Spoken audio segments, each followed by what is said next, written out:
Hi everyone, welcome to the channel. First video, got my 3rd gen here. Today we're going to be installing sound deadening.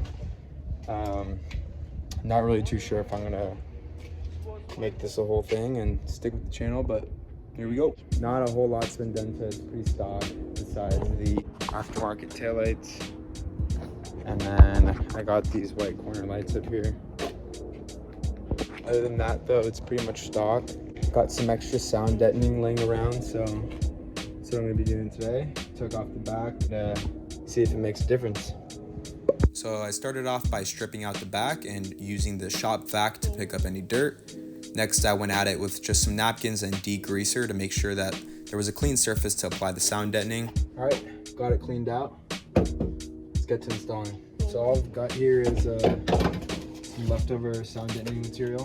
It's the Waco, I think that's how you pronounce it. Roller to apply it, and a knife to cut it up to shape. I laid out the biggest piece in the high left corner to try to take up as much space without having to cut. There's quite a few bolts, the tire well and access to the fuel tank, I believe, so we're gonna have to be cutting around that. So all I'm doing here is using the roller to go back and forth, really get the sound deadening flush, get it to stick really well. Just going back and forth all the way down and rinse and repeat.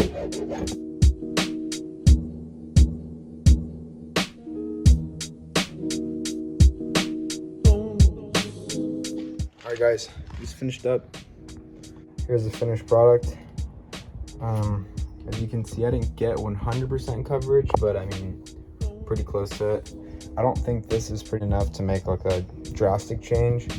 You know, I've seen videos of everyone covering up here as well, just to hear a minor difference. But I mean, had it laying around, so figured might as well just try it out. I'm gonna put everything back together and then show you guys when it's done. All right guys, pretty much wraps it up.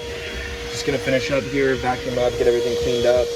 I think that's gonna be it for this video. I got some Bilstein suspension coming in, 2.5-inch lift along with some 33-inch tires, some SPC upper control arms. So stay tuned for that install, and I'll see you guys on the next one.